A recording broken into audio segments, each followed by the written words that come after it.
शहदादकोट में शाह अब्दुल लतीफ़ भिटाई यूनिवर्सिटी खैरपुर पारां क़ाइम कैंपस में एंट्री टेस्ट वरती वई, जंहिंमें सिंध ऐं बलोचिस्तान जे शागिर्दनि चइनि सब्जेक्ट में टेस्ट ॾिनी।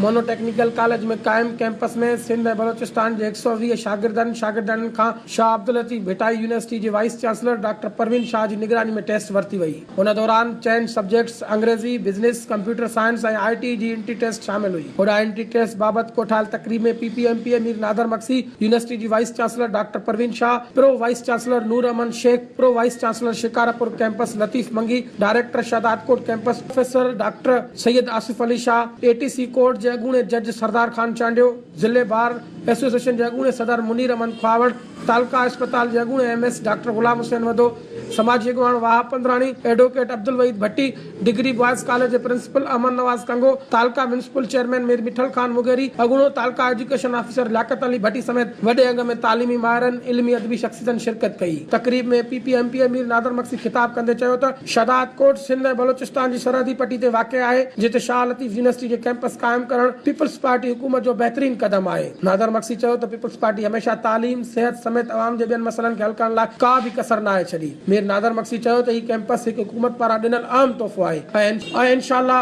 हू हिन खे यूनिवर्सिटी जो दर्जो ॾियारींदा त जीअं इलाइक़े जा शागिर्द बहितरीन सुनावी तालीम हासिल करे सघनि। शाह लतीफ़ यूनिवर्सिटी जे vice chancellor doctor Parveen Shah चयो त हिननि जेकी यूनिवर्सिटी पारां सीटूं अनाउंस कयूं हुयूं उन्हनि सभिनी ते ॿारनि फार्म भरिया आहिनि। संदनि चवणो त हिननि हिते 3 कोर्स शुरू कया आहिनि। डॉक्टर परवीन शाह चयो त हुकूमत सिंध जा थोराइत आहियूं जंहिं हिते कैंपस क़ाइम करण में मदद कई आहे। हिन चयो त हुकूमत जेका बिल्डिंग ॾिनी आहे उहा टेम्पररी आहे, अॻिते हली हू बाक़ाइदा हिन कैंपस जी बिल्डिंग अलॻि ठाराईंदा। कैमरामैन वकार भट्टी सां गॾु शाहिद अवाण, वॉइस ऑफ शहदादकोट।